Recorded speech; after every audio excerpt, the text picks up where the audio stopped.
So till now we have seen the applicability and issues, like the different date of applicability with respect to withholding tax, other taxes, and with respect to different countries.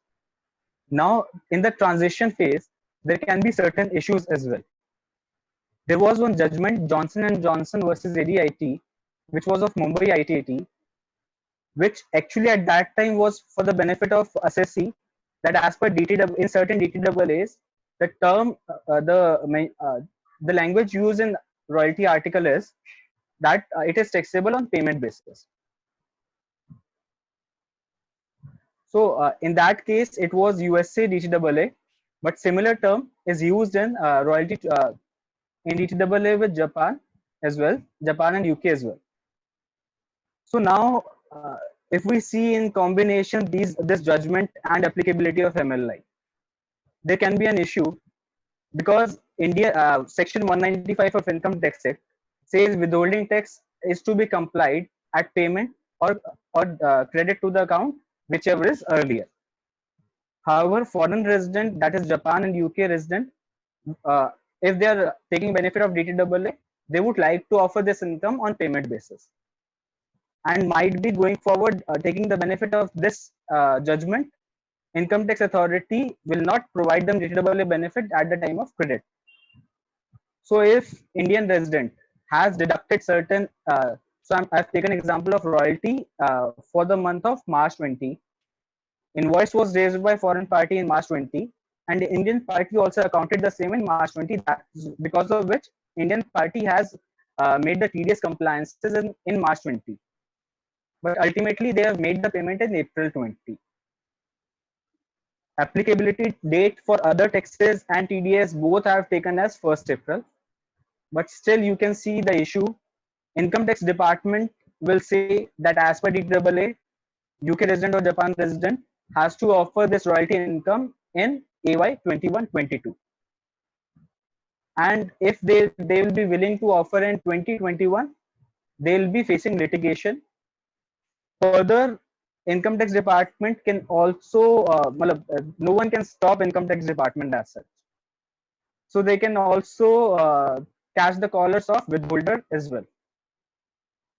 Chances will be very high because Indian person has done every compliances and has complied with 195, as per which he has to deduct in March, and further whatever law was applicable in March he has complied. So but no one can stop income tax department from litigating anything. So this language of DTAA can arise problem for foreign resident and further deductor in India as well. Next issue at the time of transition is in respect, Pratik, next slide. Now this was the case of Japan and UK where language was paid. Pratik, next slide. Yeah, I did it. Just a second. Okay, it has not updated yet.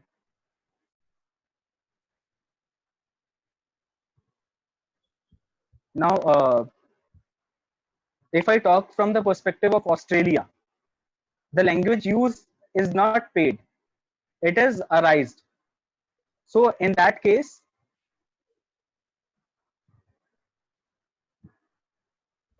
Indian party will comply, and I've changed the modified the example a bit.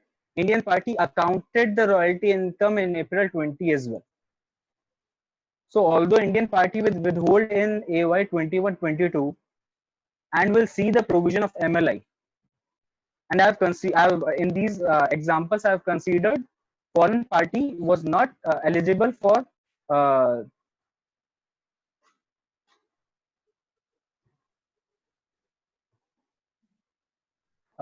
yes, Chintan, the paid word has not been defined, but I have taken reference of that Johnson & Johnson judgment, wherein it was decided in favor of assessee, and that can now haunt assessees. I'm not saying it will be negative for assessee, but it cannot stop. The income tax department, as we all know, they are ready to litigate each and everything, so they can start a negative judgment considering that case law which was actually positive for assessee.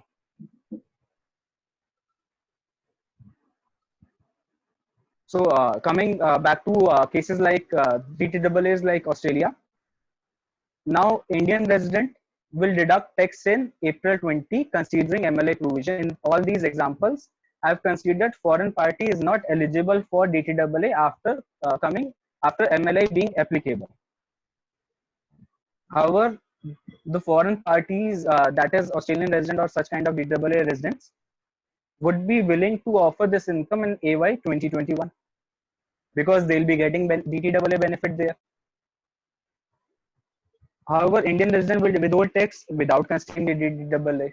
So yes, this can again result in double taxation and litigation in India for foreign resident. If they'll offer income in 2021 and claim TDS in next year of higher amount, income tax department will not leave them and will start litigation. I'm not commenting what way this litigation will turn out. It can be positive for assessees as well, and it can be negative for them as well. Next slide. Now, countries who have submitted ratification after 30th June 2019.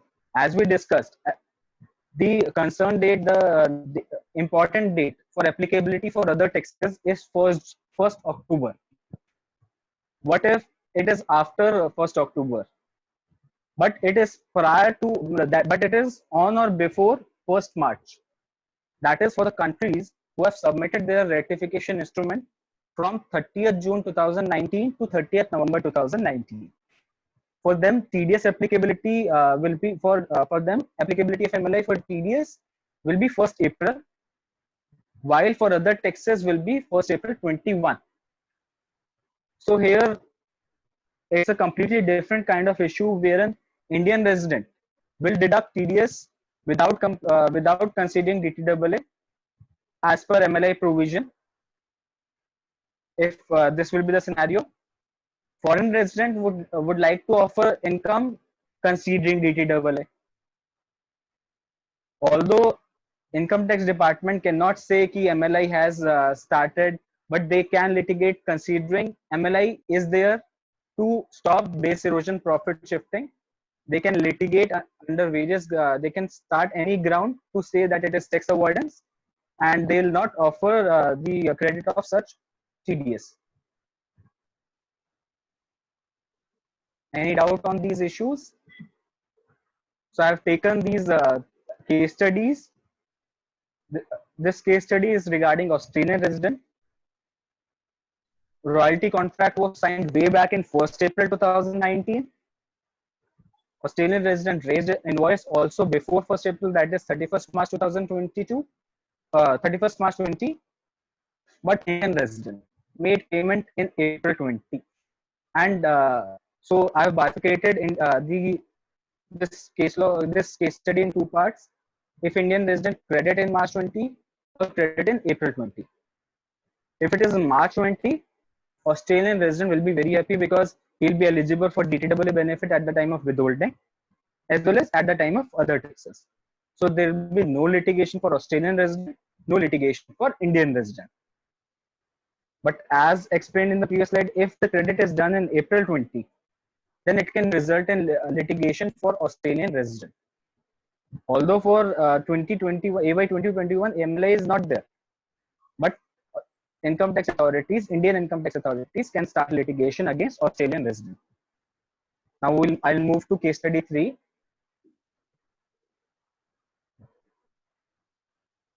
Now in this case, I have taken example of UAE resident. UAE, it is similar to Japan and UK, which I said. In this case also, royalty contract was entered way back in 1st April 2019. UAE resident raises invoice in timely, that is 31st March, but Indian resident made payment in April. In case he'll credit the amount in March 20, Indian resident will apply DTAA and will deduct tax accordingly, while UAE resident, if income tax department take a stand that as per DTAA it is paid, so he has to offer this income in 21-22, might not offer him the tax, might start litigation. and in case UAE resident itself offers it in 21-22, he'll not be able to claim. Pratik, previous slide. So here there can be litigation for Indian resident if they have provided readable benefit. Although chances will be high that since he has complied with all the provision of Income Tax Act. Whereas if it is done in April 20, then Indian resident will deduct TDS accordingly. Foreign resident might also offer in AY 21-22 itself. There can be a situation if they both have complied with MLI provision, there may not be any mitigation. This now I've covered introduction of MLI and applicability of MLI and issues which can arise at the time of transition phase. So any issue anyone has till now, or we can move to overlook of MLI, articles of MLI. So these are the main articles which I have listed here. MLI is broadly bifurcated into 4 parts. One is hybrid mismatch, another is treaty abuse, third one is improving dispute resolution, and fourth is arbitration. So it's not like MLI is only there to mitigate the issues of base erosion. It also wants to improve dispute resolution. So that is also one of the minimum standard. What is minimum standard? I'll explain you first. MLI has been signed by 94 countries, and various countries would be willing not to opt for certain clauses. So how OECD has defined this? How OECD has defined this MLI? They have made it very much flexible. They have used certain compatibility clauses. Compatibility clauses are one can a particular provision of MLI can be applicable in place of, or in absence of, or in place or in absence of. Further, they have also provided certain options under certain articles. So that particular provision of that particular article will be applicable only if both the countries have opted for that particular option. First of all, it will be whether both the countries have opted for that article. Further down, if we'll drill down, whether both the countries have, if option has been given, whether both the countries have opted for that option. In certain cases, it can be asymmetrical as well. However, majorly it should be in the symmetry form. That is, both the countries should have opted for same option. In hybrid mismatch, income of transparent entities have been discussed, how it is to be taxed. Thereafter, dual residency clause of treaty. In Article 5, it is dual taxation. I wrongly mentioned dual residency. Really sorry for that. Methods of elimination of dual taxation. Thereafter, next part of MLI is regarding treaty abuse. Article 6 is a minimum standard. We'll discuss regarding Article 6. It is one of the most important things which OECD wanted to tackle. That is why it has been made minimum standard. Now, as I explained in certain article, there can be option whether parties have opted for that article, then that option. But here, for this minimum standards, each and every country has to opt for these articles. Although certain leeway has been provided in case those countries say that will implement this by bilateral agreements or will provide this unilaterally. So otherwise, these are minimum standard that is to be accepted by each and every signatory. Next is Article 7, which is regarding principal purpose test and LOB will discuss. So in this manner, various treaty abuse cases of capital gain, dividend, P situation, and not able to tax their own residents, such and revisiting various and this Article 12, 13, 14, and 15 have expanded the scope of P. Although these amended provisions are now there in Model Tax Treaty of OECD as well, and it will now be amending the current treaties of various countries as well. Thereafter, next is Article 16, 17, improving dispute resolution. Then afterwards, it is arbitration. So I'll start with, I'll first provide you first few more details of MLI. There are, as I told, there are compatibility clause, and one of the compatibility clause is in place of or in absence of. Now a particular country can decide कि they, in ratification they have to provide their stand. And if a country is silent on a particular article, so one has to see the compatibility clause of MLI issued by OECD. If I talk about Article 10, India is silent.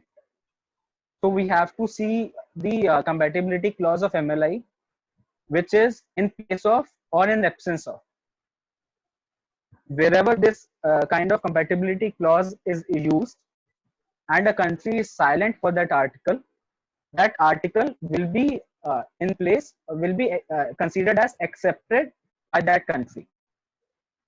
That is, for such kind of articles, silence is equivalent to acceptance. If one wants to further get to know what exactly is the article saying, one can refer to explanatory statement issued by OECD. And as I told previously that OECD has also updated their model text treaties, one can also read the commentaries of amended model text treaty for analysis purpose. I'll be discussing the article, and if one wants to do further analysis on any particular article, they can do it from explanatory statement or commentary issued by OECD. So I'll start with the first article, that is Article 3. Okay.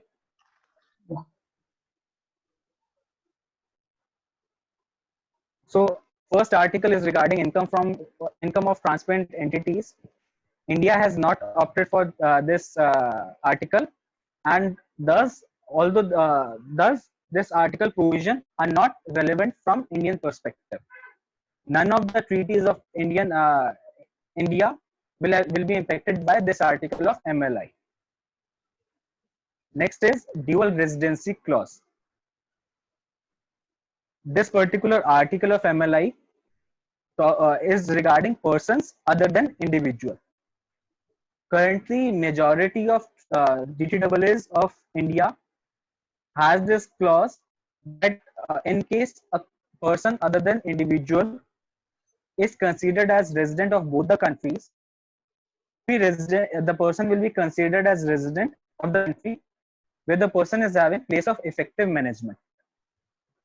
But this clause of this article of MLI says, in such cases, the competent authorities of contracting jurisdiction will determine by a mutual agreement the the residency of that particular article of that particular person.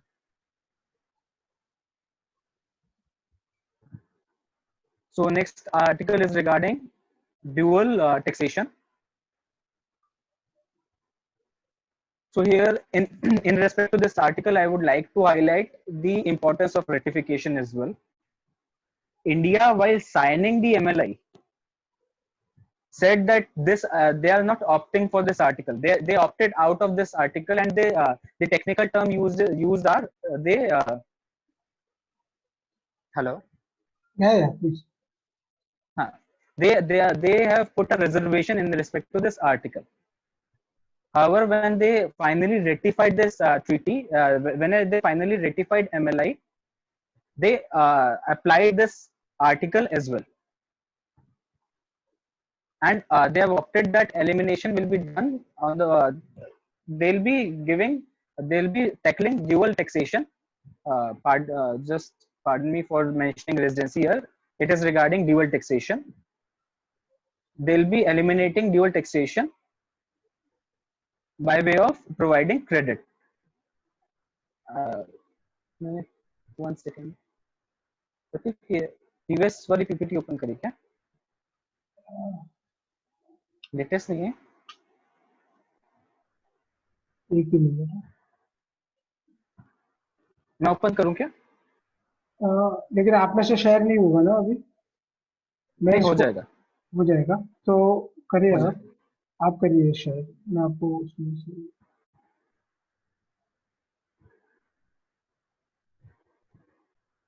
Just 1 second.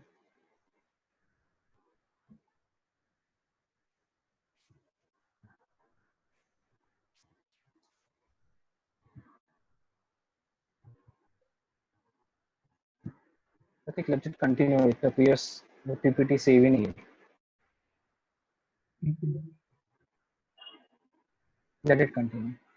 This there is certain change in respect to this Article 5.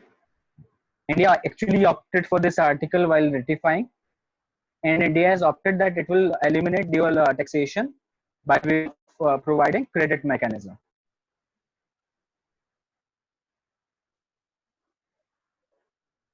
Now, next article is Article 6, which I said is a minimum standard. This article dealt with modifying the preamble of DTAA.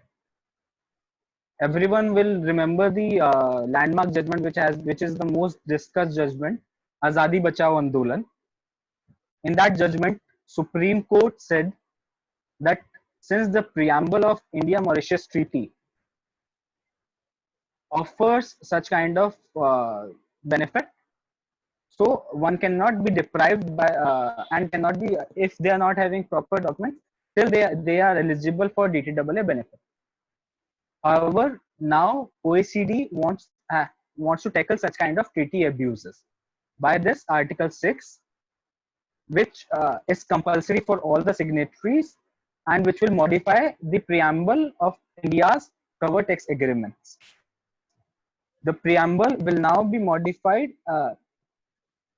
and will read that the treaty has been signed for not creating opportunities for non-taxation or reduced taxation through the mechanism of tax evasion or avoidance, as well as through treaty shoppings.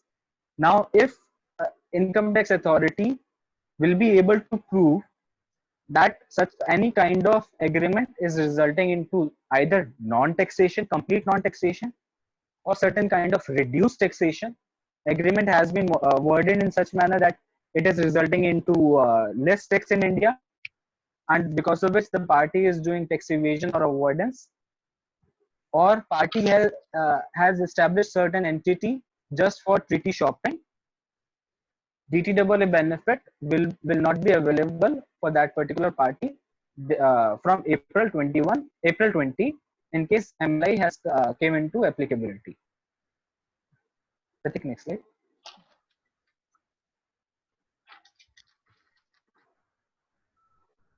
Azadi Bachao Andolan, this judgment I've discussed. Next slide. Now, next minimum standard is prevention of treaty abuse by providing principal purpose test. In this, OECD provided certain options. It is PPT. Principal purpose test is a minimum standard which every country have to opt. In case they are saying they don't want to opt, they have to they have to ensure that DTAA are modified by providing certain confirmation to OECD. India has also opted for PPT. Along with that, India has also opted for an optional SLOB, simplified limitation of benefit, wherein certain conditions are there. Currently, also majority of DTAA of India contains certain LOB clause, and if that LOB conditions are not met, DTAA benefits are not provided. But principal purpose test is completely different. And in case the other country has not opted for SLOB, still PPT will be applicable for India and that particular country. And further, India has opted for PPT only as interim relief, thing, and India has provided the intention of modifying their treaties afterwards and not applying this PPT afterwards once the treaty has been amended. So since majority of cover tax agreements of India have not opted for SLOB, for the time being it will only be PPT, which reads in this manner that even if one of the principal purpose of any arrangement or transaction is either directly or indirectly is resulting into tax benefit, then for such agreement treaty benefit will not be available. And Pratik, next slide. This principal purpose test also being very similar to GAR is very severe as compared to GAR. Under GAR, benefit will not be provided. Or I'll just touch upon GAR in brief. It has been provided under Section 95 of Income Tax Act, and if GAR provisions are applied to particular agreement, then also DTAA benefit will not be available, and various other things, various other benefits will not be available. Similar way, in case of principal purpose test also, if that is applicable, a party is not able to fulfill the conditions, DTAA benefits will not be available. But the main difference is under GAR, tax benefits should be the main purpose. Further, there are various additional benefits also provided. However, under PPT, it is one of the principal purpose. So the severity is very different when it comes to PPT. GAR also provides certain grandfathering to investment done prior to 1st April 2017.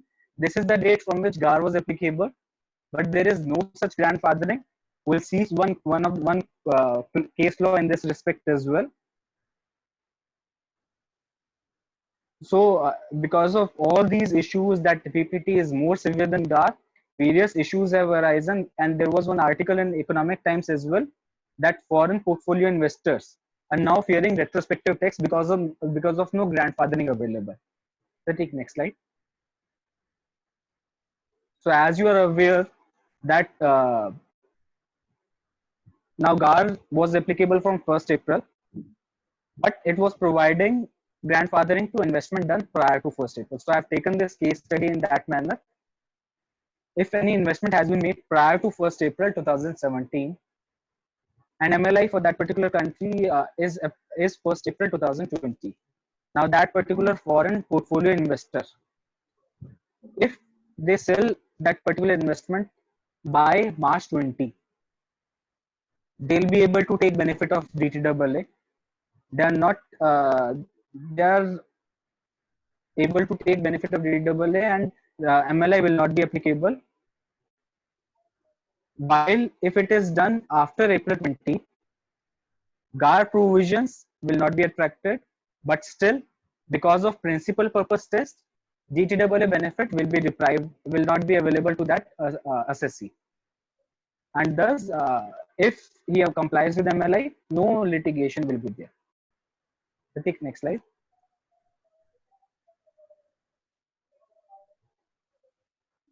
Now, regarding Article 8, the time. Vipul, Yes. I think shall we take a pause like Article 8 to Article Yes. 17? Shall we do it in the Right. next session? Right. We can do. Yeah. So Yes. that Yes. is Yes. fine to the participant as well. So we can figure out which should work better. And Sure. definitely when next time we will meet, we will not have technical glitch for sure. Right. Right. Sure. So Perfect. we will plan out 1 hour 15 minute session one more with Article 8 Okay. and Article 8 to Article 17 probably. Sure. So that way we can split it because MLI being such a big Sure. topic would not be Right. possible Right. to cover within one session. So far you've done good this, and let me say that really your flow, you have been able to maintain your flow even after so many issues in rejoining as well and certain Right. technical issues. I'm also thankful to the participants for joining the session.